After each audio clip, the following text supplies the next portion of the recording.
você nunca pode entregar um arado. Olha aí. O alvo é o céu. E é para lá que nós vamos. E se o nosso alvo é para o céu, não podemos parar. Não podemos fazer como Terá fez. Chegou até a metade do caminho e parou. E o caminho era Canaã. Quando você para, Deus já tem outro preparado. Então siga o alvo Cristo.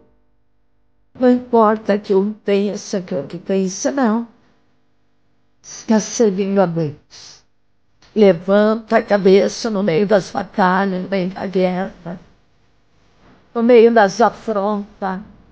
Porque uma árvore que não tem fruta, ela nunca vai ser apedrejada.